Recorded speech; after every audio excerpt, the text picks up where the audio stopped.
బిడ్డలారా, గత జరిగినటువంటి 3 దినములు కూడా ఈ ప్రాంగణములో మరి దేవుని యొక్క నామాన్ని మహింపరచటానికి సువార్త సభలు ఈ ప్రాంగణములో జరిగాయి. మరి నేటి దినములో ఈ దినములో దేవుడు మీరు ప్రార్థన చేసినటువంటి విధముగా 3 రోజులు సభల్లో మరి ఎంతగానో ఆయన మనకు తోడుగా ఉండి 3 రోజులు దైవ సేవకుల ద్వారా ఘనముగా దేవుని యొక్క నామాన్ని మహింపరచుకొని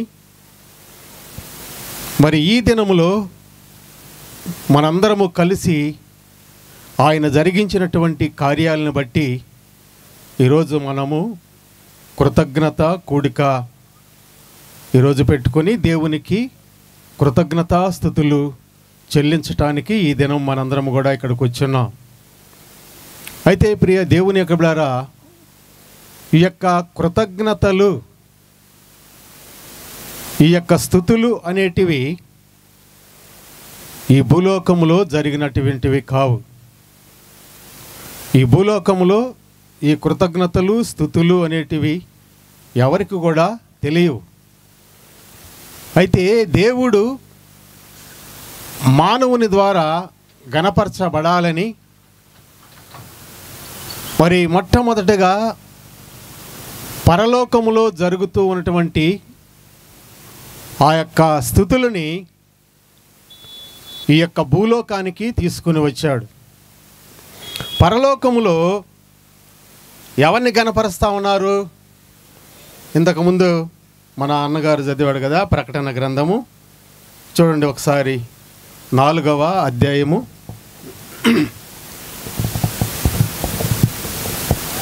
9వ వచనాన్ని మనం జ్ఞాపకం చేసుకుందాం.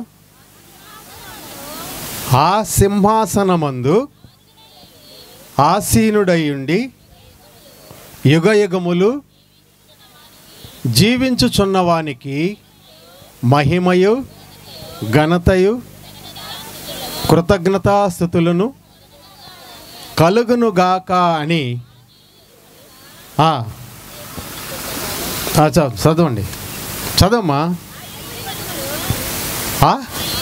ఆ 24 పెద్దలు సింహాసనమందు ఆసీనులయుండి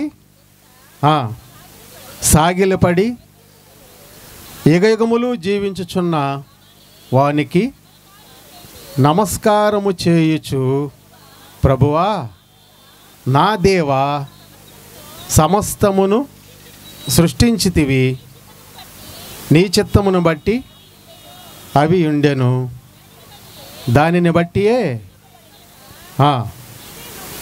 నీవే మహిమయు ఘనతయు ప్రభావములు పొందనందువని చెప్పుచు తమ కిరీటములను సింహాసనము ఎదుట వేసిరి. ఆమేన్. ప్రార్థన చేసుకున్నాం. స్తోత్రమునైనా పరిశుద్ధుడా దయగల మా తండ్రి, మీ పాదములకు స్తుతి స్తోత్రములు చెల్లించుకుంటూ ఉన్నాం. నైనా ఈ సమయమందు ఈ యొక్క 4వ దినములో మీరు జరిగించినటువంటి సభలను బట్టి నైనా కృతజ్ఞతలు తెలపటానికి ఈ యొక్క యావత్ సంఘమంతా కూడా సేవకులు కూడి మీ నామాన్ని మహిమపరుస్తూ ఉంటుండగా, ప్రభువా ఈ యొక్క ప్రాంగణమంతా కూడా మీ కాపుదల భద్రత ఉంచండి, మీ సన్నిధి ఇక్కడ ఉంచండి, మీ యొక్క ఆత్మ మా మధ్యలో ఉంచండి, ఆత్మలో నింపండి, అభిషేకించండి. ప్రభువా ఏ సాతాను యొక్క కార్యాలు, సాతాను యొక్క చూపులు పడకుండా లయపరచండి, వాటిని బంధించండి. అయినా నన్ను మీ సిలువ చాటును మరుగుపరుచుకొని తండ్రి మీ బిడ్డలతో మీరే మాట్లాడమని, మీ నామానికి మహిమ తెచ్చుకొని కూడి వచ్చిన బిడ్డలందరికీ మీ పరలోకపు సమాధానము దయచేయమని యేసయ్య నామములో అడిగి వేడుకొనుచున్నాము తండ్రి. ఆమేన్. హల్లెలూయా, హల్లెలూయా, హల్లెలూయా. దేవునికి స్తోత్రం. ప్రియ దేవుని యొక్క బిడ్డలారా, మరి ఇప్పుడు చదవబడినటువంటి ఈ యొక్క లేఖన భాగంలో మనం కొన్ని మాటలు ఒకటి, పరలోకములో దేవునికి ఏం కలుగుతుంది? స్తుతి కలుగుతూ ఉంది. మరి దేవుని యొక్క దూతల చేత కానీ, మరి కెరీబులు సెరీబులు కానీ, 24 మంది పెద్దలు కానీ, మరి పరిశుద్ధులు కానీ, వీళ్ళందరి ద్వారా పరలోకములో దేవునికి స్తుతి, ఘనత, మహిమ, ప్రభావాలు కలుగుతూ ఉన్నాయి. వాళ్ళు స్తుతి స్తోత్రాలు చెల్లిస్తూ ఉన్నారు. ఎందుకంటే దేవుడు ఉన్నటువంటి స్థలములో వాళ్ళును ఉంటూ దేవుణ్ణి వాళ్ళు ఘనపరుస్తూ ఉన్నారు. అయితే దేవుడు ఉన్నటువంటి స్థలములో వాళ్ళు 24 మంది పెద్దలు కానీ, మరి పరిశుద్ధులు కానీ ఎలాగా వాళ్ళు దేవుని యొక్క రాజ్యములోకి వెళ్ళగలిగారు, ఏ విధంగా దేవుని యొక్క సన్నిధిలో దేవుణ్ణి ఘనపరచగలిగారు అనేది మనం ఆలోచన చేస్తే, ప్రియ దేవుని బిడ్డలారా, పరలోక రాజ్యం పోవడం చాలా కష్టతరమైనది. ఇక్కడ ఈ యొక్క లోకములో ఏ ప్రదేశమైనా కానీ పోవచ్చు, కానీ పరలోకానికి పోవాలంటే మరి మన ఎవరం కూడా పోలేనటువంటి పరిస్థితి. ఒక మరణము ద్వారా తప్ప డబ్బు పెట్టుకొని, బంగారు పెట్టుకొని, ఈ బస్సులు ట్రైన్లు పెట్టుకొని పోయే పని కాదు. ఎందుకంటే పరలోకం అనేది ఎవరికి కూడా తెలియదు, కనబడదు. అది దేవునికి ఒక్కడికే తెలుస్తుంది. దేవుడొక్కడే రాగలడు, పోగలడు. కానీ మనిషి ఎవరు కూడా పోలేడు, అక్కడి నుంచి ఇక్కడికి రాలేడు. దేవుడు పంపితే తప్ప ఇంకా ఎవరు కూడా ఈ లోకానికి రాలేరు. పరలోకంలో ఏం జరుగుతుందో ఈ లోకములకి ఎవరికీ తెలియదు. అయితే అందుకే పరలోకములో జరిగేటువంటి స్తుతి ఈ లోకములో కూడా జరగాలి అని దేవుడు ఆలోచన చేసి మరి యేసు ప్రభువుని మనకు పంపాడు. అయితే యేసయ్యని మనకు పంపిన తర్వాత ఆయన ఎప్పుడైతే మరియ గర్భములో జన్మించాడో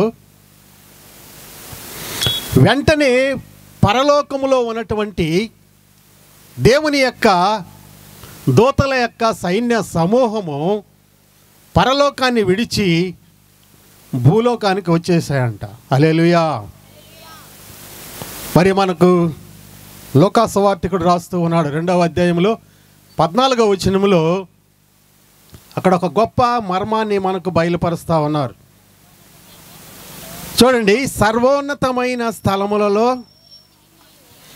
దేవునికి మహిమయు, చూడండి, ఆయనకు ఇష్టులైన మనుషులకు భూమి మీద సమాధానము కలుగునుగాక అని. చూసారా ప్రియ దేవుని యొక్క బిడ్డలారా, ఏం చెప్తున్నాడు ఇక్కడ దేవుని యొక్క లేఖన భాగంలో? పరలోకములో జరిగేటువంటి స్థుతి భూలోకములో కూడా జరగాలి కాబట్టి, పరలోకములో ఉన్నటువంటి దేవుడు భూలోకానికి వచ్చాడు కాబట్టి, పరలోకములో ఏ దేవుని యొక్క దూతలు దేవుణ్ణి ఆరాధిస్తూ ఉన్నారో, ఏ దూతలు దేవుణ్ణి పొగుడుతూ ఉన్నారో, మరి అదే దూతలు అదే దేవుడు భూమి మీదకి వచ్చిన తర్వాత వాళ్ళు పరలోకములో ఉండలేక భూలోకానికి వెళ్ళి మనము పరలోకములో ఆరాధించేటువంటి దేవుణ్ణి భూలోకములో కూడా ఆరాధించాలి. హల్లెలూయా. చూసారా ప్రియ దేవుని యొక్క బిడ్డలారా, వాళ్ళు పరలోకములోనూ దేవుణ్ణి ఆరాధించారు. మరి భూలోకములకి వచ్చినప్పుడు భూలోకములో కూడా దేవుని యొక్క దూతలు ఏం చేశారంట? ఎవరిని? యేసయ్యని ఆరాధించారంట. అయితే ప్రియ దేవుని యొక్క బిడ్డలారా, యేసయ్యని ఆరాధించినటువంటి స్థలము ఎలాంటి స్థలమో మనందరికి కూడా తెలుసు. ఎక్కడ ఆయన ఆరాధించారంట? మంచి బిల్డింగ్లో దేవుణ్ణి ఆరాధించారంట. పెద్ద పెద్ద మందిరాల్లో దేవుణ్ణి ఆరాధించారంట. ఎక్కడ ఆరాధించారు యేసు ప్రభువుని? వాళ్ళు దేవుణ్ణి ఆరాధించిన స్థలం అడుగుతున్నాను నేను. ఎక్కడ ఆరాధించారంట? పశువుల పాకలోకి వచ్చి పశువుల పాకలో ఉన్నటువంటి యేసయ్యని వాళ్ళు ఏం చేశారంట? ఆరాధించారంట. చూడండి ప్రియ దేవుని బిడ్డలారా, మరి దేవుడు పరలోకములో ఉన్న ఆరాధికుడే, పశువుల పాకలో ఉన్న ఆరాధికుడే, ఒక చెట్టు దగ్గర ప్రార్థన చేసినా కానీ ఆరాధకుడే.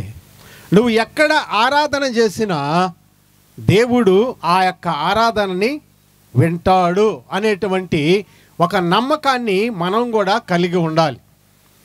ఎందుకంటే దేవునికి కృతజ్ఞత స్తుతి, దేవునికి లోబడి, దేవుని యందు భయపడి, దేవునికి భక్తి కలిగి, మనల్ని మనం తగ్గించుకొని, దేవుని యొక్క నామాన్ని మన ద్వారా మయంపరుచుకొని ఘనపరుచుకోగలిగేటువంటి స్థితిలోకి మనం కూడా రావాలని దేవుడు మనకు నేర్పించడానికి ఏకంగా పరలోకములో నుంచి భూలోకానికి వచ్చి ఈ యొక్క కృతజ్ఞతలు ఎలాగా తెలపాలో మనకు నేర్పించిపోయారన్నమాట. మనకు నేర్పించిన తర్వాత మనము వాటిని నేర్చుకుని దేవుణ్ణి మనం కూడా స్తుతించేది, ఘనపరిచేది, ఆరాధించేది మనం కూడా నేర్చుకున్నాం. అందుకని దేవుణ్ణి మనకు మేలు చేసినప్పుడే కాదు కానీ, మనం ఇబ్బందుల్లో ఉన్నప్పుడు, సమస్యల్లో ఉన్నప్పుడు, శోధనలో ఉన్నప్పుడు, కష్టాల్లో ఉన్నప్పుడు, బంధకాల్లో ఉన్నప్పుడు, మరి అపాయాల్లో ఉన్నప్పుడు దేవుణ్ణి ఆరాధించడం మనం నేర్చుకోవాలి. ఇప్పుడు నేను చెప్పిన వాటిల్లో మనం ఉన్నప్పుడు దేవుని వైపుకే మనము ఆలోచన చేయం. ఇప్పుడు అపాయం వచ్చింది, ఈ అపాయంలో నుంచి ఎలాగ తప్పించుకోవాలి, ఎవరిని పట్టుకోవాలి, ఎవరిని అడగాలి, ఎవరిని మాట్లాడితే ఈ యొక్క అపాయాన్ని తప్పిస్తారు అని మనం ఆలోచన చేస్తాం. కానీ ఈ యొక్క అపాయాన్ని దేవుడు తప్పించగలడు అనేటువంటి ఆలోచన మాత్రం మనం చేయలేం. మనము బంధించబడినప్పుడు మన యొక్క బంధకాల్ని దేవుడు విడిపించగలడు అని మనకు తెలిసినా కానీ మనము బంధించబడినప్పుడు ఎవరిని పట్టుకుంటే మనల్ని విడిపించగలడు అనేటువంటిది మనం ఆలోచన చేస్తాం. అయితే మనకు ముందుగా ఉన్నవాళ్ళు మనకు కొన్ని నేర్పించిపోయారు. మనం దరిదాపు ఎన్నో సంవత్సరాల నుంచి దేవుణ్ణి ఇలాగా ఆరాధించాలి, ఇలాగ ఘనపరచాలి, ఆయన గొప్ప కార్యాలు చేసే దేవుడు అని తెలుసుకొని కూడా మనము దేవుని వైపుకు మాత్రం మనము సహాయము కొరకు పోలేమన్నమాట. అందుకనే ప్రియ దేవుని యొక్క బిడ్డలారా, దేవుణ్ణి ఘనపరచాలి అని అంటే, నేను ఎందుకు ఘనపరచాలి దేవుణ్ణి అని అంటే, ఈరోజు దేవుడు నీకు ఆరోగ్యాన్ని ఇచ్చి, ఆయుష్కాలాన్ని ఇచ్చి, ఉదయం నుంచి ఇప్పుడు వరకు కూడా నిన్ను కాపాడి ఈ స్థలానికి తీసుకొని ఇచ్చినటువంటి దేవునికి మనము ఏం చేయాలి? దేవునికి కృతజ్ఞత. దేవుడు నాకేమిచ్చాడు, నేను కృతజ్ఞత చెల్లించటానికి, దేవుడు నాకేదైనా ఇచ్చాడా ఈరోజు, నేను దేవునికి కృతజ్ఞత ఎందుకు చెల్లించాలి అని అంటే, నువ్వు ఈరోజు సజీవ లెక్కలో ఉండి ఈ దినాన్ని చూడగలిగి ఈ యొక్క స్తుతి కూడికి నువ్వు వచ్చిన దానికి నువ్వేం చేయాలి?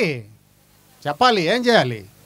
దేవునికి ఏమ్మా వెనకున్న వాళ్ళు ఏం మాట్లాడడం లేదు. ఈ స్థలానికి వచ్చి నీ వంతు నువ్వు దేవుణ్ణి ఘనపరచాలి. నువ్వు మౌనంగా ఉంటే ఎలాగ ఘనపరుస్తావు దేవుణ్ణి? మనం వచ్చి మౌనంగా ఉంటే నీ ద్వారా దేవుడు ఎలాగా ఘనపరచబడతాడు? నువ్వు దేవుని నమ్ముకున్న తర్వాత నీ ద్వారా దేవుని నామాన్ని ఘనపరచాలి కదా. మరి మౌనంగా ఉంటే నువ్వు ఎలాగ ఘనపరుస్తావు దేవుణ్ణి? ఒక అపాయం వచ్చింది, ఈ యొక్క అపాయంలో నుంచి తప్పించుకోవాలి, మరి ఎలాగా దేవుణ్ణి ఘనపరచాలి అనేటువంటి ఆలోచన మనకు రావాలి. నీ ద్వారా దేవుని యొక్క నామము ఘనపరచబడాలి. ఎప్పుడైతే నీ ద్వారా దేవుని యొక్క నామం ఘనపరచబడుతుందో అప్పుడు నీకు కావలసినటువంటి కార్యాలు దేవుడు జరిగించడానికి నీకు తోడుగా ఉండి ఆయన నీ దగ్గరికి వస్తాడు. ఈరోజు కూడా ప్రియ దేవుని యొక్క బిడ్డలారా, మరి మనకంటే ముందుగా ఉన్నటువంటి వాళ్ళు, దేవుణ్ణి నమ్ముకున్న వాళ్ళు ఇక్కడ దేవుని యొక్క శిష్యులుగా ఉన్నారు, దేవుని యొక్క సువార్త ప్రకటిస్తున్నారు, మరి దేవునికి ప్రార్థన చేస్తున్నారు. ఇప్పుడు నేను చెప్పేటువంటి మాటలు మరి విశ్వాసులు కనబడుతున్నారు, దైవ సేవకులు కనబడుతున్నారు, దేవుడు కనబడుతున్నాడు, అపాయము కూడా కనబడతా ఉంది. చూడండి, మొదట ఒక అపాయములో చిక్కిపోయారు. అపాయములో చిక్కిపోయినప్పుడు ఎవరిని పట్టుకోవాలి, ఎవరిని అడగాలి, ఎవరితో చెప్పుకోవాలి? ఏమ్మా, ఒక అపాయం వచ్చినప్పుడు ఎవరితో చెప్పుకోవాలి, ఎవరిని అడగాలి, ఎవరి ద్వారా విడిపించుకోవాలి? మనం దేవుని ద్వారానా? నిజమేనా? ఏమ్మా, నమ్మకం ఉందా? చెప్పండి. మొట్టమొదట ఒక ప్రమాదకరమైనటువంటి ఒక అపాయం వచ్చినప్పుడు ఆ అపాయములో మనము దేవుణ్ణి మొట్టమొదటగా అడగగలమా? అడగలేము. ఎందుకంటే మన ఆలోచన ఎలాగ పోతుందంటే, ఏదైనా మన శరీరంలో ఏదైనా ఒక బాగలేకుండా వస్తే, ఇప్పుడు ఉన్నట్టుండి సడన్గా ఒక వ్యక్తికి బాగలేకుండా వచ్చిందనుకోండి, ఈ బాగలేకుండా వచ్చింది ఆ వ్యక్తిని అక్కడ మందిరంలో కానీ లేకుంటే అక్కడ ఒక నలుగురు కానీ చేరి ప్రార్థన చేద్దాం, ఆ తర్వాత ఏదో ఒక దగ్గరికి తీసుకుపోదాం అనేటువంటి ఆలోచన మాత్రం మనకు రాదు. ఎందుకంటే మన యొక్క ఆలోచన అంతా కూడా హాస్పిటళ్ళు, డాక్టర్లు, మందులు, ఇంజక్షన్లు. కానీ ప్రియ దేవుని యొక్క బిడ్డలారా, ఇక్కడ చూడండి, ఒకసారి అపోస్తల కార్యం గ్రంథము 12వ అధ్యాయము 5వ వచనాన్ని మనం ఒకసారి జ్ఞాపకం చేసుకుంటే, చూడండి జాగ్రత్తగానండి. పేతురు ఒకరు చదవండమ్మా. చెరసాలలో ఉంచబడెను. బాగా చదవాలి, అక్కడ ఒక అక్షరం కూడా మిస్ అయిపోతున్నాయి. చూడండి, పేతురు అక్కడ చెరసాలలో ఉంచబడ్డాడు. చూడండి, సంఘమైతే అతని కొరకు అత్యాసక్తితో, చూడండి ప్రియ దేవుని కూడా అందరం హల్లెలూయా చెప్దామా? హల్లెలూయా. ఇంకొకసారి హల్లెలూయా, హల్లెలూయా. ఇక్కడ మనకు 4 కనబడతా ఉన్నాయి ఇప్పుడు చదవబడినటువంటి వాక్యంలో. ఒకటి, దేవుని యొక్క సేవకుడు పేతురు గారు కనబడుతున్నాడు. 2, అపాయము, ప్రమాదంలో ఉన్నాడు ఆయన. ఎక్కడున్నాడు ఆయన? ఇప్పుడు చెరసాల్లో వేయబడి ఉన్నాడు. అపాయము, ప్రమాదం. 3, ఎవరు కనబడుతున్నారు? సంఘము కనబడతా ఉంది. 4, దేవుడు కనబడతా ఉన్నాడు. ఇప్పుడు చూడండి, ఈ యొక్క ప్రమాదంలో పేతుర్ని విడిపించగలిగిన వాడు ఎవడూ లేడండి. ఏ రాజు కూడా విడిపించడు. ఎందుకంటే వాళ్ళు ఆయన్ని బంధించేశారు చెరసాల్లో. ఇప్పుడు ఎవరిని పట్టుకోవాలి, ఎవరు విడిపిస్తాడు? అసలు నా యొక్క సంఖ్యలని ఓడగొట్టేవాడు ఎవడు? నన్ను విడిపించగలిగిన వాడెవడు? నాకు విడుదల కలుగు చేయగలిగిన వాడెవడు? నాకు సహాయం చేయగలిగిన వాడెవడు అని పేతురు చెరసాలలో ఆలోచన చేస్తూ ఉన్నాడు. ఇక్కడ ఈయన కూడా మనసులో దేవుణ్ణి ఆరాధిస్తున్నాడు. మరి ఈయన కొరకు ఎవరు ఆరాధిస్తున్నారు? సంఘము ఆరాధిస్తుంది. హల్లెలూయా. చూడండి ప్రియ దేవుని బిడ్డలారా, సంఘము యొక్క ఆరాధన బలమైనటువంటిదన్నమాట, శక్తి కలిగిందన్నమాట. మన సంఘములో ఉన్న విశ్వాసులు ప్రార్థన చేస్తే దేవుడు అక్కడ ఒక గొప్ప కార్యాన్ని జరిగించటానికి దేవుడు అక్కడ మహింపరచబడతా ఉన్నాడు. ఇక్కడ చూస్తే పేతురు చెరసాల్లో ఉన్నాడు, ఆయన ప్రార్థన చేసుకుంటున్నాడు. 2వది, సంఘము ప్రార్థన చేస్తుంది. మరి పేతురు చేసే ప్రార్థన, సంఘం చేసే ప్రార్థన ఎవరికి వినబడుతుంది? దేవునికి వినబడుతుంది. హల్లెలూయా. దేవునికి వినబడుతుంది. ఈరోజు కూడా ప్రియ దేవునికి బిడ్డలారా, మనకొచ్చే ప్రమాదాల్లో కానీ, మనకొచ్చే అనారోగ్యంలో కానీ, మనము ఒక ఇంట్లో కానీ, మనం ఉన్న ఇంట్లో కానీ, నీ యొక్క మనసులో కానీ, హృదయంలో కానీ నువ్వు దేవునికి ప్రార్థన చేసుకుంటే ఆ ప్రార్థన నీ ప్రక్కవాడికి వినబడకపోయినా ఎవరికి వినబడుతుంది? దేవునికి వినబడుతుంది. ఇప్పుడు వాళ్ళిద్దరూ చేసినప్పుడు ఆ ప్రార్థన ఎవరికి వినబడింది? దేవునికి వినబడింది. చూడండి, వెంటనే దేవునికి ఎప్పుడైతే వీళ్ళు ప్రార్థన చేస్తున్నారో, స్తుతిస్తున్నారు, గణపరుస్తున్నారు, మయంపరుస్తూ ఉన్నారు, ఓ ప్రభువా మా సేవకుడిని ఎలాగైనా కానీ విడిపించాలి, మేమైతే మాకు శక్తి లేదు, మేమైతే ప్రార్థన చేయగలము. ఏం చేయగలరంట సంఘ విశ్వాసులు? ప్రార్థన చేయగలం. ఇంకా మేము ఏమీ కూడా చేయలేము, కానీ మా పని ప్రార్థన చేస్తున్నాం, అది పగలు కానీ రాత్రి కానీ. ఇప్పుడు వీళ్ళు పేతురుని జైల్లో పెట్టినప్పుడు పగలా రాత్రా? రాత్రికాలం. రాత్రికాలంలో ఆయన ఉన్నప్పుడు జైల్లో రాత్రుల్లో సంఘము అత్యాసక్తితో, ఎంతో భయభక్తులతో, ఎంతో విశ్వాసముతో, ఎంతో నమ్మకముతో సంఘములో ఉన్న మనందరము ప్రార్థన చేస్తే మన యొక్క సేవకుణ్ణి దేవుడు విడిపించగలడు అనేటువంటి నమ్మకము విశ్వాసుల్లో కలిగి వాళ్ళందరూ కూడా ప్రార్థన చేస్తూ ఉన్నప్పుడు ఆ ప్రార్థన పరలోకానికి చేరింది. పరలోకములో ఉన్న యేసయ్య విన్నాడు. ఇక్కడ విశ్వాసులు ప్రార్థన చేస్తుంటే యేసయ్య ఆ ప్రార్థన చూసి ఆయన పరలోకంలో నెమ్మదిగా ఉండగలడా? ఉండగలడా? ఆయన హ్యాపీగా సంతోషంగా ఉండగలడా? ఇక్కడ పేతురు చెరసాల్లో ఉన్నాడు, సంఘం అయితే కన్నీటితో ప్రార్థన చేస్తుంది అత్యాసక్తితో.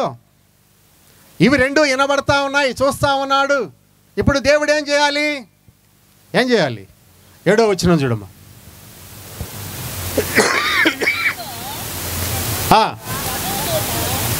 చూడండి, ఎప్పుడైతే వీళ్ళు ప్రార్థన చేస్తున్నారో, స్తుతిస్తున్నారో, వెంటనే దేవుడు దాన్ని విని, దాన్ని చూసి దేవుని యొక్క దూతకి ఆజ్ఞాపిస్తూ ఉన్నాడు, నువ్వు ఇప్పుడు వెంటనే వెళ్ళాలి. ఎక్కడికి వెళ్ళాలి? భూలోకానికి వెళ్ళాలి. భూలోకములో పేతురుని బంధించినటువంటి చెరసాల దగ్గరికి వెళ్ళాలి అని దేవుడు దేవుని యొక్క దూతకి చెప్పినట్లుగా మనం చూస్తూ ఉన్నాం. చూసారా ప్రియ దేవుని యొక్క బిడ్డలారా, ఇక్కడ సంఘము ప్రార్థన చేస్తుంది, అక్కడ దేవుడు విన్నాడు. దేవుని దగ్గర నుంచి ఏమొచ్చిందంట? ప్రభువు దూత అతని దగ్గర నిలిచెను, అతడు ఉండినటువంటి గదిలో వెలుగు ప్రకాశించింది, దూత పేతురు యొక్క ప్రక్కను తట్టి త్వరగా లేయి. చూసారా ప్రియ దేవుని యొక్క బిడ్డలారా, ఏ మనిషి చేయనటువంటి కార్యాలు, ఏ అధికారులు చేయనటువంటి కార్యాలు, మరి ఏ పలుకుబడి ఉన్నటువంటి వారు చేయలేనటువంటి కార్యాలు ఆ జైలు మరి సీల్ చేసేస్తుంది. ఎవరు కూడా లోపలికి వెళ్ళేదానికి లేదు, బయటకు వచ్చేదానికి లేదు. మరి ఎవరైతే పోయి తీయగలరు? ఆ సమయంలో దేవుని యొక్క దూత అలాగే పేతురు ఉన్నటువంటి గదిలోకి వెళ్ళిపోయిందంట. అలాగే ప్రత్యక్షం అయిపోయింది గదిలో. వెంటనే పేతురు చెరసాల్లో ఉన్నాడు, సంఘం ప్రార్థన చేస్తుంది, నువ్వు వెళ్ళి పేతురుని తీసుకొని వచ్చేయి అని చెప్తున్నాడు. ఎవరమ్మా? ఏమ్మా పలకడం లేదు, ఒక్కరు కూడా వినడం లేదా మీకు? నా వాక్యం మీకు అర్థం కావడం లేదా? చెప్పండి, నోట్లు తెరవండి, మీకు కూడా తెలుస్తుంది కదా. అరే మనం కూడా ప్రార్థన చేస్తే, మన యొక్క కష్టాల్లో ప్రార్థన చేస్తే దేవుడు పరలోకంలో ఉండి దేవుని యొక్క దూతని పంపి మన దగ్గరకు కూడా పంపి మనల్ని కూడా తట్టి లేపి మనకు ఉన్నటువంటి బంధకాలని ఏం చేస్తాడు? విడిపిస్తాడు. హల్లెలూయా. ఏ బంధకాల్లో ఉన్నావో ఈ రాత్రికాల సమయంలో ప్రియ దేవుని యొక్క బిడ్డలారా, దేని చేత బంధించబడినావు?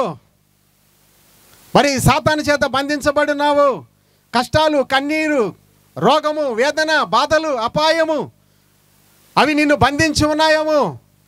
అయితే ఈ రాత్రికాల సమయంలో ఈ యొక్క స్తుతి కూడికలో చేరినటువంటి నువ్వు మౌనంగా ఉండకుండా దేవుని యొక్క నామాన్ని ఘనపరచు. మనలో ఉన్నటువంటి బంధకాలన్నీ కూడా ఏం చేస్తాయి? ఊడిపోతాయి, పడిపోతాయి. దేవుడు నీ పక్షాన ఒక గొప్ప కార్యాన్ని ఆయన జరిగిస్తాడు. అక్కడ అంటున్నాడు, దేవుని యొక్క దూత ఎప్పుడైతే పేతురుని తట్టి పేతురుని త్వరగా లేమన్నదో, పేతురు లేచి వస్తూ ఉంటుండగానే ఏమైపోయాయంట? పేతురుకి వేయబడినటువంటి సంకెళ్ళు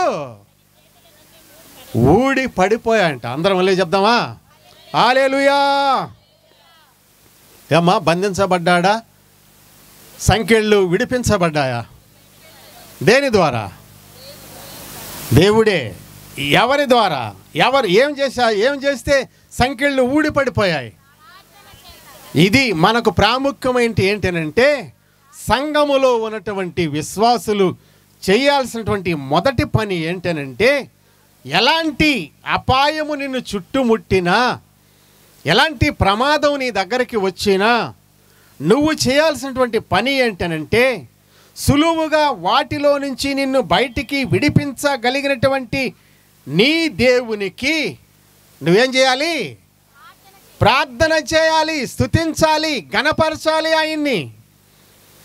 ఎంతో నమ్మకంతో, అత్యాశతో, అత్యాశక్తితో ధైర్యము తెచ్చుకొని నా దేవుడు ఈ కార్యాన్ని చేయగలడు అని సంఘము ప్రార్థన చేసినప్పుడు పేతురు యొక్క సంకెళ్ళు విడిపోయినాయి. మరి ప్రియ దేవుని యొక్క బిడ్డలారా, మనకు ఏదైనా ఒక బలహీనత ఏర్పడితే మనము దేవుని వైపు చూస్తే మన బలహీనత దేవుడు విడిపించలేడా? ఏమ్మా, విడిపించలేడా? విడిపించగలడు ఆయన. ఎందుకంటే నువ్వు ప్రార్థన చేస్తుంటే నీ యొక్క ప్రార్థన విని నీకు సహాయము చేయటానికే యేసు ప్రభు ఉండేది. ఈరోజు ఈ యొక్క స్తుతి కూడికలు, ఈ యొక్క కృతజ్ఞత కూడికలు మనం నేర్చుకునేది ఏంటనంటే, సంఘము దేవుణ్ణి స్తుతిస్తుంది ప్రార్థన ద్వారా. హల్లెలూయా. సంఘము పాటల ద్వారా దేవుణ్ణి స్తుతిస్తుంది. స్తుతి దేన్నైనా కానీ విడిపించగలదు. హల్లెలూయా. ఎలాంటి బంధకాలైనా కానీ విడిపోతాయి అని ఇక్కడ దేవుని యొక్క లేఖన భాగంలో మనకు తెలియపరుస్తూ ఉన్నారు. ఈరోజు ప్రియ దేవుని యొక్క బిడ్డలారా, మరి పేతురు బంధకాలు విడిపించుకున్న తర్వాత దేవుని యొక్క దూత తీసుకొని బయటకు వచ్చేసింది. పేతురు ఇప్పుడు ఆయన ఉన్నటువంటి వారి మధ్యలోకి రావాలి. పేతురు ఇప్పుడు వారి దగ్గరకు వచ్చేసాడు. చూడండి వాళ్ళు ఏం చేస్తున్నారు చూడండి. ఉండమ్మా 12వ వచనం చూడు. ఇట్లు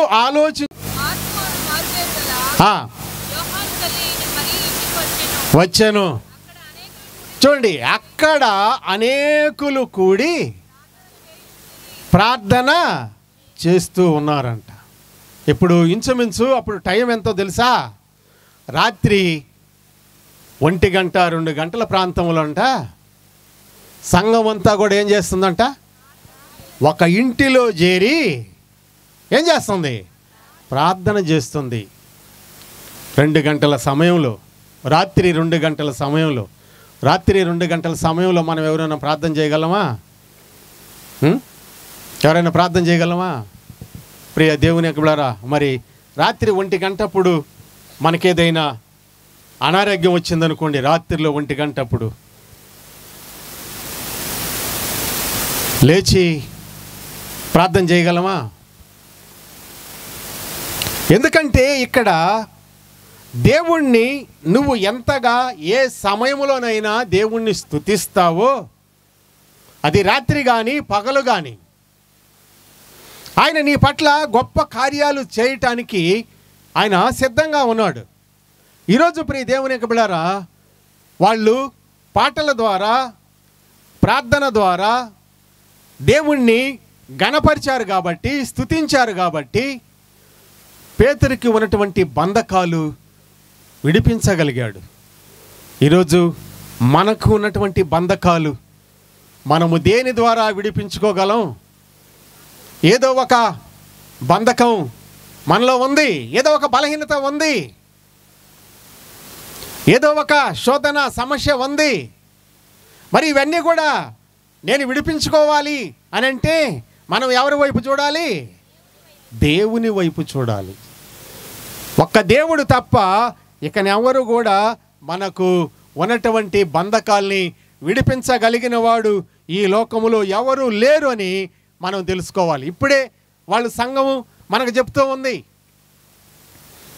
మా సేవకుడు బంధించబడ్డాడు, మా సేవకుడిని విడిపించుకోవాలంటే మేము రాత్రి కాదు పగలు కాదు మేము ప్రార్థన చేస్తూ ఉంటాం, ఆయన్ని ఆరాధిస్తూ ఉంటాం, ఆయన దూతను పంపి మా సేవకుడిని తీసుకొచ్చి మరలా మా దగ్గరికి తీసుకొని వస్తాడు. హల్లెలూయా. ఇప్పుడు జైల్లో ఉన్నటువంటి పేతురు ఇప్పుడు ఎక్కడికి వెళ్ళాడు? ప్రార్థన చేసే సంఘం దగ్గరికి వెళ్ళాడు, సంఘస్థుల దగ్గరికి వెళ్ళాడు.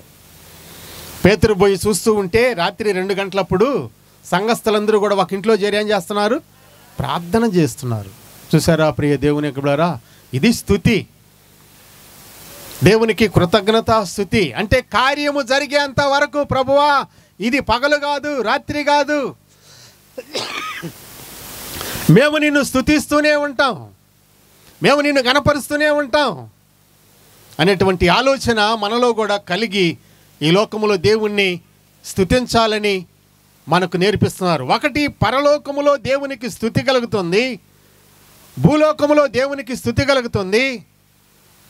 ఈరోజు చూస్తే పేతురికి ఒక ఇంట్లో చేరి ప్రార్థన చేస్తుంటే దేవునికి స్తుతి కలిగి ఆ ఇంట్లో మరి ఇక్కడ పేతురు యొక్క బంధకాల్ని విడిపించాడు. మరి ప్రియ దేవుని బిడ్డలారా, ఈ బంధకాలు విడగొట్టాలి అని అంటే మనము చేయాల్సినటువంటి పని మనము చేస్తే దేవుడు చేయాల్సినటువంటి పని దేవుడు చేస్తాడు. ఇప్పుడు మనం చేయాల్సిన పని ఏంటి? దేవునికి ప్రార్థన చేయాలి, పాటల ద్వారా దేవుని స్తుతించాలి, ప్రార్థన ద్వారా దేవుని స్తుతించాలి. ఇవి రెండు మనం చేస్తే దేవుడు ఎలాంటి పని చేస్తాడంట? బంధకాలని విడిపిస్తాడంట. ఎవరు విడిపించలేనటువంటి బంధకాలు విడిపిస్తాడంట. మరి ఎలాగా మనం కూడా దేవుణ్ణి స్తుతించేది నేర్చుకోవాలి ప్రియ దేవుని బిడ్డలారా. మరి ఎందుకంటే మనమైతే సమయాలు పెట్టుకుంటాం దేవునికి ప్రార్థన చేసేదానికి. ఆదివారం మందిరాల్లో కానీ ఇలాంటి స్థితి కూడుకుల్లో కానీ మనం టయానికి చెప్పాలి, టయానికి ముగించాలి, టయానికి వెళ్ళిపోవాలని. దేవుణ్ణి స్తుతించనాటికి వాళ్ళు ఆ దినాల్లో దిగితే దేవుని యొక్క కార్యాన్ని చూసేంత వరకు కూడా అవి 3 రోజులు కానీ 5 రోజులు కానీ వాళ్ళు కూర్చున్నటువంటి స్థలాన్ని విడిచి వెళ్ళేది లేదంట. ఎలాగైనా సరే దేవుడు విడిపించేదాకా దేవుని యొక్క పాదాలు పట్టుకోవాలి అని దేవుణ్ణి గణపరిచే వాళ్ళంట. వాళ్ళు రాత్రి 2 గంటలప్పుడు వాళ్ళు దేవుణ్ణి ప్రార్థన చేస్తూ ఉన్నారు. మరి ఇంకొక ఆయన చూస్తాం, అదే అపోస్తల కార్యాల్లో 16వ అధ్యాయంలో ఇంకొక ఆయన కూడా మనకు కనబడుతున్నాడు. ఆయన కూడా ఏం చేస్తున్నాడు చూడండి. 16:25 వచనం చూడము.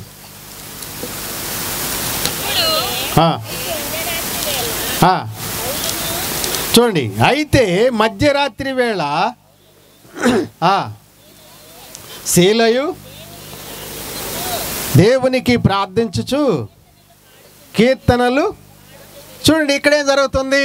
అక్కడేమో పేతురు కొరకు సంఘము ప్రార్థన చేస్తుంది రాత్రికాల సమయంలో. ఇప్పుడు ఇక్కడేం జరుగుతుందంటే దేవుని యొక్క సేవకులు ఇద్దరిని కూడా, పౌలుని శీలని కూడా, ఇద్దరిని కూడా ఏం చేశారు? బంధించేశారు. కాళ్ళకి చేతులకి బండం తగిలిచ్చేశారు, జైల్లో పెట్టేశారు. ఇక కదిలేదానికి లేదు. మరి ప్రియ దేవుని బిడ్డలారా, ఎవరు విడిపించాలి వాళ్ళని? ఎవరు విడిపించాలి? మానవుడుగా ఉన్నవాడు ఎవడు కూడా విడిపించలేడు. అందుకే వీళ్ళు దేవుణ్ణి గణపరుస్తామన్నారంట. ఎప్పుడు గణపరుస్తున్నారు? పగలు ఉదయకాలంలో 8, 9, 10 అప్పుడు గణపరుస్తున్నారా? సాయంకాలం 7, 8, 9 గంటలప్పుడు గణపరుస్తున్నారా? ఎప్పుడు గణపరుస్తున్నారు? మధ్యరాత్రి వేళ ఏం చేస్తున్నారంట?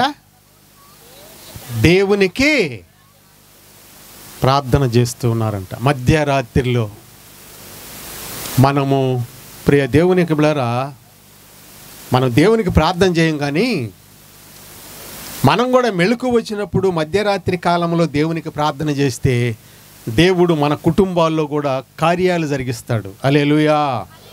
ఎందుకంటే మధ్యరాత్రి లేయలేము, కళ్ళు మూతలు పడతా ఉంటాయి, మరి మత్తు ఇలాంటివి మనల్ని ఆవరిస్తాయి.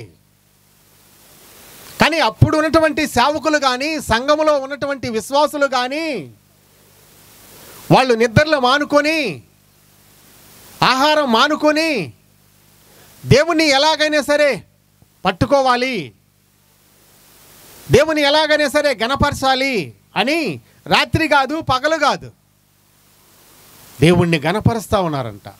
అక్కడేమో పరలోకములో ఏమో దేవుణ్ణి దివారాత్రులు ఆయన్ని గణపరుస్తూ ఉన్నారు.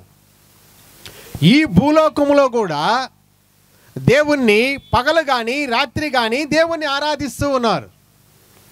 అయితే ఈ దినాల్లో రాత్రి కాలాల్లో 12 దాటితే మరి 3 గంటలప్పుడు కానీ 2 గంటలప్పుడు కానీ 1 గంటప్పుడు కానీ దేవుని జోలికే మనం వెళ్ళాం.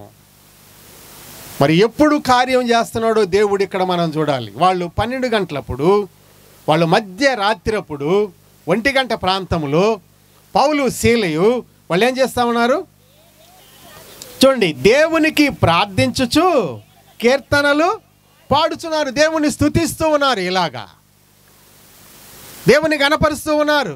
ఇప్పుడైతే మనము హాయిగా స్వేచ్ఛగా దేవుని గణపరుస్తున్నాం. మరి వాళ్ళిద్దరూ ఉన్నటువంటి పరిస్థితి ఎలాగా ఉంది? పౌలు శీలలు ఎలాగా ఉన్నారు? మనవలే బంధకాలు లేకుండా ఉన్నారా? మనవలే ఎలాగున్నారమ్మా? బంధకాలు లేవా వాళ్ళకి? మనలాగా కుర్చీలో కూర్చొని హాయిగా ఉన్నారా? ఎలాగున్నారు? వాళ్ళు బంధించబడి ఉన్నారు, గొలుసులతో కట్టబడి ఉన్నారు, జైల్లో ఉంచి ఉన్నారు. ఎవడు కూడా పోవటానికి వీలు లేదు, ఎవరు కూడా వాళ్ళతో మాట్లాడేదానికి వీలు లేదు. భయంకరమైనటువంటి సన్నివేశం. మరి ఈ సమయంలో ఏం చేయాలి? దేవునికి పాటలు పాడుకోవాలి, దేవునికి ప్రార్థన చేసుకోవాలి, దేవుని గణపరుచుకోవాలి. దేవుడు ఒక్కడే తప్ప ఇకనెవడు కూడా మనల్ని విడిపించలేడు అనేటువంటి నమ్మకము వారిలో కలిగి వాళ్ళు పాడుతూ ఉంటే జైల్లో ఉన్న వాళ్ళందరూ కూడా వింటూ ఉన్నారంట. అయితే ప్రియ దేవునికి బిడ్డలారా, మరి అంత రాత్రుల్లో దేవుడు పాటలు పాడుతూ ఉంటే ఇక్కడ సంఘము, దేవుడు అక్కడ పరలోకంలో నిద్రపోతాడా? ఏమ్మా, నిద్రపోతాడా? ఏం చేశారంట? మధ్యరాత్రిలో వీళ్ళు ప్రార్థన చేస్తుంటే దేవుడు ఏం చేశాడంట? 26వ వచనం చూడండి, ఏమన్నాడు? చూడండి, అప్పుడు అకస్మాత్తుగా ఆగండి. చూడండి, ఎప్పుడు భూకంపం వచ్చింది? మధ్య రాత్రుల్లో దేవుణ్ణి పాటల ద్వారా, ప్రార్థన ద్వారా ఆరాధించి గణపరిచారు. కాబట్టి వీళ్ళు ఎప్పుడైతే పాటలతో ప్రార్థనతో దేవుణ్ణి స్తుతించారో అప్పుడు జరిగింది ఇది. వీళ్ళు కూడా గానా మనకేంలే, ఉదయాన మనల్ని ఎక్కడో దాడ తీసుకెళ్ళి మన గొంతులు కూడా ఇప్పేస్తారులే అని హాయిగా నిద్రపోతూ ఉంటే ఈ కార్యం జరగదు. ఆయన కార్యం చేయడు. వాళ్ళు తడువు లేకుండా దేవుణ్ణి ఇలాగ గణపరుస్తూ ఉంటే అప్పటికప్పుడే దేవుడు భూమికి ఆజ్ఞాపించేశాడంట. అక్కడేమో పేతురు దగ్గరికి పరలోకములో నుంచి ఎవరిని పంపాడు? దేవుని యొక్క దూతను పంపి బంధకాల్ని ఓడబట్టాడు. ఇక్కడేమో వీళ్ళు ప్రార్థన చేస్తుంటే ఎవరికి ఆజ్ఞాపించాడు? భూమికి. భూకంపం అంటే ఏంది? భూమే కదా. భూమికి ఆజ్ఞాపిస్తేనే 2గా చీలుతుంది. భూకంపం అంటే ఏంది? భూకంపం అంటే ఏంది చెప్పండి? భూమికి దేవుడు ఆజ్ఞాపిస్తే భూమి ఏం చేస్తుందంటే రెండుగా చీలిపోతాయి. ఎక్కడంటే అక్కడ భూమి కదులుతూ ఉంటుంది. అందుకని ఇప్పుడు దేవుడు వీళ్ళని బయటికి తీయాలి అని అంటే ఆయన చేసినటువంటి పని ఏంటనంటే భూమికి ఆజ్ఞాపించాడు. భూమికి ఆజ్ఞాపిస్తే ఏమవుతాయి? కట్టబడిన పునాదులు అలాగే చక్కగా నిలబడి ఉంటాయా అమ్మా? అపార్ట్మెంట్లు కానీ మరి పెద్ద పెద్ద బిల్డింగ్లు కానీ ఇవన్నీ కూడా భూకంపం వస్తే నువ్వు భూకంపమా, నువ్వు వచ్చిపోతా ఉండు, మేము మట్టుకు ఉన్న స్థలాల్లోనే అలాగే ఉంటాము అని ఉంటాయా? ఏమ్మా చెప్పడం లేదా? మరి అయితే గమ్మనున్నారు ఏంటంటే భూకంపం వస్తే ఇవన్నీ కూడా చాలా చక్కగా కట్టబడిన మరి అమర్చబడినటువంటి కట్టడాలుగా ఉంటాయా? ఏమవుతాయి? ఏమవుతాయి? కుప్పకూలిపోతాయి, ఎక్కడవక్కడ కూలిపోతాయి. చూడండి, అలాగే ఇక్కడ మొదట భూమికి ఆజ్ఞాపించాడు. ఎలాగా? అకస్మాత్తుగా ఉన్నట్టు ఉండి మహా భూకంపం వచ్చేసింది. చెరసాల పునాదులు అదిరేను. చూసారా ప్రియ దేవుని ద్వారా? భూకంపం వచ్చింది, చెరసాల పునాదులు పడిపోయాయి. మరి పడిపోయిన తర్వాత వెంటనే తలుపులన్నీ కూడా తెరుచుకున్నాయి, అందరి బంధకములు కూడా ఊడిపోయాయి. హల్లెలూయా చెప్దాం దేవునికి. హల్లెలూయా. చూసారా ప్రియ దేవుని ద్వారా?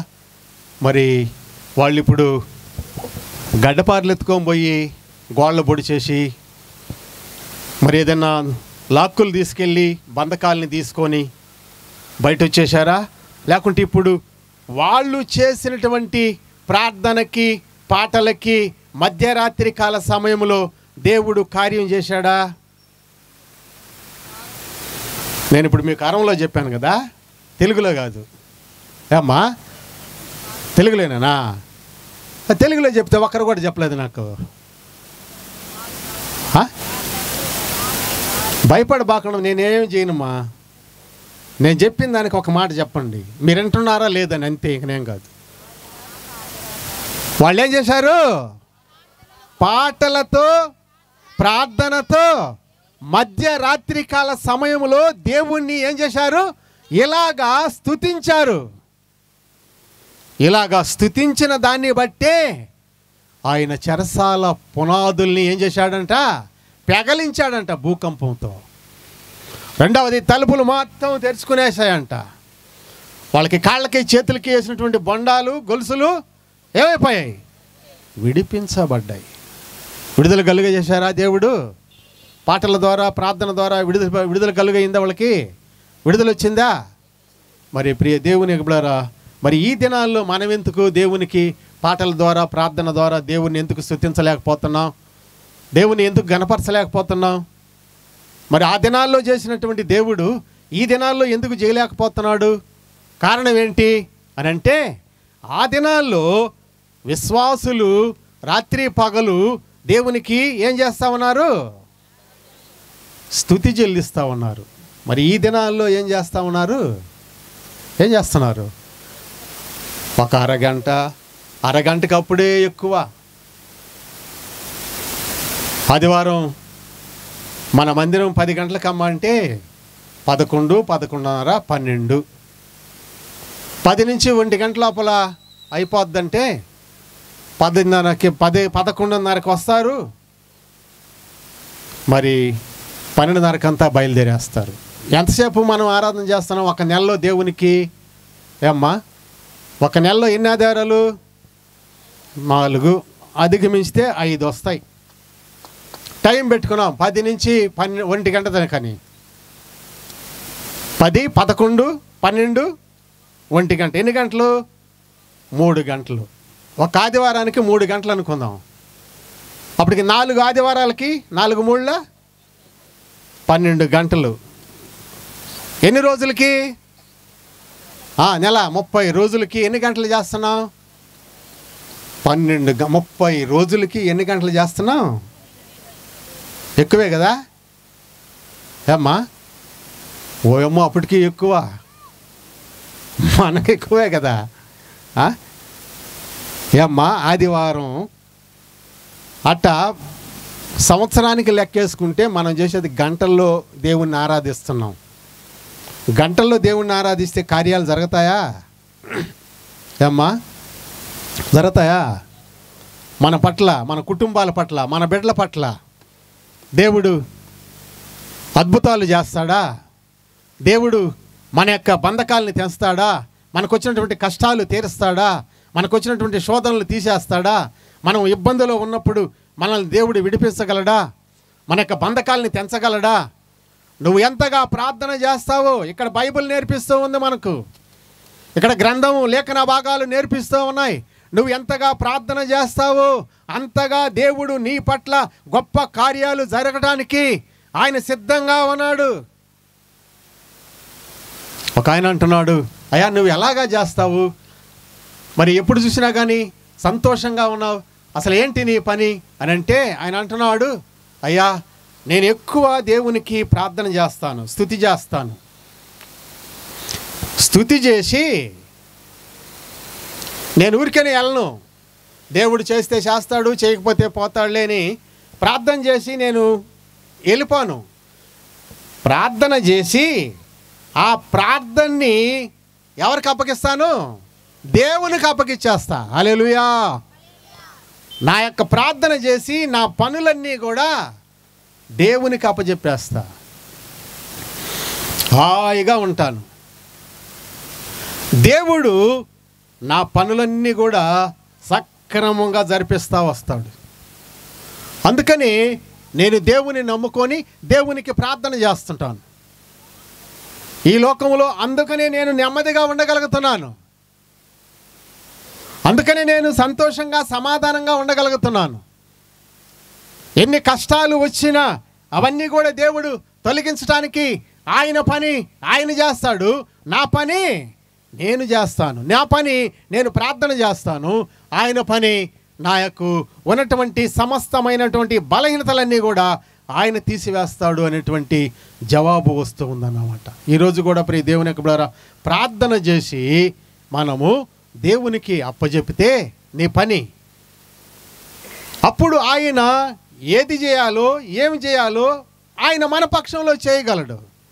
ఇక్కడ మనం ప్రార్థన చేయలేకపోతేవి, మనకు పట్టుకున్నటువంటి శోధనలు తప్పించుకోలేకపోతేవి, ఈ కష్టాల్లో నుంచి బయటికి రాలేకపోతేవి, దేవుడేమో నాకు సహాయం చేయలేదు అంటుంటివి. ఎలాగ చేస్తాడు ప్రియ దేవుని ద్వారా? అందుకే ఆయన అంటున్నాడు, ఎక్కడైతే దేవుణ్ణి ఎక్కువగా స్తుతిస్తారో, ఆరాధిస్తారో, గణపరుస్తారో అక్కడ వాళ్ళతో కూడా ఉండి వాళ్ళకి కావాల్సినటువంటి కార్యాలు జరిగిస్తాడంట. మరి ఎలాగా దేవుణ్ణి ఈరోజు కృతజ్ఞత పూర్వకంగా మనందరము కూడా స్తుతి చెల్లించేదానికి ఈ యొక్క స్తుతి కూడికలో 4వ రోజు మనం కలుసుకున్నాం. మన వంతు ఏంటనంటే, ఓ ప్రభువా, మరి నెల రోజుల నుంచి మేము చేసినటువంటి ప్రార్థన మీరు విన్నారు. మరి గతించినటువంటి 3 రోజులు సువార్త సభలు కూడా మీరు జయప్రదంగా జరిపించారు, మీ నామానికి మహిమ తెచ్చుకున్నారు. మా బైబిల్ మిషన్లో ఉన్నటువంటి ప్రతి బిడ్డకి కానీ ప్రతి కుటుంబానికి కానీ సంతోషాన్ని సమాధానాన్ని ఇచ్చారు. మా పట్ల గొప్ప కార్యాన్ని చేశారు ప్రభువా అని ఈరోజు ఏం చేస్తున్నాం? దేవుణ్ణి స్తుతిస్తున్నాం. అందుకనే ప్రియ దేవుని బిడ్డలారా, ఏ ఆటంకము లేకుండా, ఏ అడ్డులు లేకుండా, సమస్యలు లేకుండా, సాతాను యొక్క కార్యాలు జరగకుండా, ఏ వ్యతిరేకమైనటువంటి శక్తులు రాకుండా దేవుడు తన పని తాను చేసుకుని వచ్చి, మరి ఈ 3 రోజులు కూడా వాహనాల్లో వచ్చేవాళ్ళు కానీ పోయేవాళ్ళు కానీ దైవ సేవకులు కానీ ఇక్కడ జరగవలసినటువంటి ప్రతి దాన్ని కూడా దేవునికి మీరు అప్పచెప్పారు. కాబట్టే దేవుడు క్షేమంగా ఈ యొక్క 3 రోజులు సభలని ఆయన మహింపరుచుకొని 4వ రోజులో మనందరి ద్వారా కూడా ఆయనకి కృతజ్ఞతాస్తుతులు చెల్లించటానికి ఈ రాత్రికాల సమయంలో మనందరికి కూడా ఈ యొక్క గొప్ప ధన్యత ఇచ్చాడు. హల్లెలూయా చెప్దామా? హల్లెలూయా. మరి ఇక్కడ మనము దేవుణ్ణి మహింపరుస్తూ ఉన్నాం. మరి ఈరోజు ప్రియ దేవుని ద్వారా దేవుణ్ణి మహింపరిచేటువంటి మనకు దేవుడు ఎంతో గొప్ప కార్యాలు చేయటానికి ఆయన సంసిద్ధంగా ఉన్నాడని నేను మీకు తెలియపరుస్తూ ఉన్నాను. మరి నేను ముగిస్తూ ఉన్నాను. మరి ఎందుకంటే మరి దేవుని యొక్క నామాన్ని మనము ఎంతగా ఆయన్ని మహింపరుస్తామో అంతగా ఆయన కార్యాలు మన పట్ల జరుగుతాయి. ఎందుకు నేను ఇలాగా మీకు చెప్తున్నానంటే మీరందరూ కూడా వినాలనే. మనం వచ్చి కూర్చొని పోతే ఏం ప్రయోజనం ఉంటుంది? వచ్చి కూర్చున్నప్పుడు చూడండి, ఈ 3 రోజులు నేను మొదటి రోజు రాలేదు, కొద్దిగా ఒక రవ్వ ఇబ్బందిగా ఉన్నది. మరి వచ్చినటువంటి బైబిల్ మిషన్ సేవకులు ఎన్నో మర్మాలతో కూడినటువంటి లేఖన భాగాల్లో వాక్యాలు బోధించిపోయారు. మరి బోధించబడినటువంటి ఆ వాక్యము మనలో పడాలి, మనలో పడి అది ఫలించాలి, అది ఎదగాలి, నువ్వు కూడా విస్తారంగా అభివృద్ధి చెందాలి. మరి ఈ యొక్క సభల ద్వారా మనము ఏం నేర్చుకున్నాం? మరి ఈ సభల ద్వారా ఏం తెలుసుకున్నాం? ఈ యొక్క స్తుతి ద్వారా మనం ఏం తెలుసుకున్నాం? మనకు వచ్చినటువంటి కష్టాలు కన్నీరు పోవాలంటే మనం దేవుణ్ణి ప్రార్థన ద్వారా స్తుతించాలి. స్తుతిస్తే దేవుడు మన పట్ల కార్యాలు జరిగిస్తాడు అనేటివి మనం తెలుసుకుంటే మనకు కూడా ఇబ్బంది జరిగినప్పుడు మొట్టమొదటగా దేవునికి చెప్పుకోవాలి, మనతో ఉన్న దేవునికి చెప్పుకోవాలి. ఆయన మనతో ఉంటాడు. మనతో ఉన్న దేవునికి చెప్పకుండా మనం అలాగా ఇలాగా హాస్పిటల్కి తిరిగామనుకోండి, దేవుడు మరి ఏమనుకుంటాడు తెలుసా ప్రియ దేవునికి బిడ్డలారా? మరి 24 గంటలు నేను వీళ్ళతో ఉంటే వీళ్ళు నాకు ఒక మాట కూడా చెప్పకుండా వీళ్ళ యొక్క ఆలోచనల ప్రకారం వీళ్ళు వెళ్తున్నారని చెప్పి దేవుడు మన పక్షాన్ని ఎందుకు కార్యం చేస్తాడు? మన పక్షంలో కార్యం చేయడు, ఆయన మనకు సహాయం చేయడు. అందుకని మొట్టమొదటగా మరి పేతురు జైల్లో ఉన్నప్పుడు దేవుణ్ణి జ్ఞాపకం చేసుకున్నాడు. పౌలు శీలలు జైల్లో ఉన్నప్పుడు దేవుణ్ణి జ్ఞాపకం చేసుకున్నారు. మరి భూలోకములో యేసు ప్రభువు పుట్టినప్పుడు దేవుని యొక్క దూతలు వచ్చి ఎలాగ స్తుతించాలో మనకు నేర్పించారు. అందుకని ఆయన ఎప్పుడు కూడా యుగ యుగములు కూడా ఆయన ఎలాంటి దేవుడు అంటే సజీవుడు. ఆయన హల్లెలూయా అంటే మరణము లేనటువంటి దేవుడు. ఆయన సజీవుడు, యుగ యుగములకు తరతరములకు ఆయన సజీవుడు. ఆయన అందుకనే ఆయన్ని పరలోకములోనూ ఆయన్ని స్తుతిస్తా ఉన్నారు, ఈ భూలోకములోనూ మనం స్తుతిస్తా ఉన్నాం. మన కుటుంబాల్లో కూడా స్తుతి ఉండాలి. చివరగా నీ హృదయంలో కూడా దేవునికి స్తుతి ఉండాలి. దేవుడు ఈ వాక్యమును దీవించి ఆశీర్వదించి మనందరి యొక్క హృదయములు నింపి కడవరి దినం వరకు కాపాడి నడిపించును గాక. ఆమేన్. ప్రార్థన చేస్తాం. స్తోత్రం నాయన, పరిశుద్ధుడా దయగల మా తండ్రి, మీ పాదములకు స్తుతి స్తోత్రాలు చెల్లించుకుంటున్నాం నాయన. గత 3 రోజులు ప్రభువా మీ యొక్క మర్మాములతో నాయన సభలను జరిగించినందుకు 4వ దినములో నా ప్రభువా సంఘ బిడలు నాయన ఇంకా అనేకమైనటువంటి బిడలు వచ్చి నాయన మీ నామాన్ని ఈ విధంగా కృతజ్ఞతాస్తుతులు చెల్లించగలిగేటువంటి ఈ గొప్ప భాగ్యాన్ని మా అందరికీ మీరు ఇచ్చినందుకు నీకు వందనాలు ప్రభువా. ఈ యొక్క స్తుతి కూడికని నైనా మీ నామ మహిమార్థమై జరిగించి మహిమ తెచ్చుకున్నావు. కూడి వచ్చినటువంటి ప్రతి బిడ్డ మీద కూడా సమాధానము దయచేయమని యేసయ్య నామములో అడిగి వేడుకొనుచున్నాము తండ్రి. ఆమేన్. హల్లెలూయా, హల్లెలూయా, హల్లెలూయా.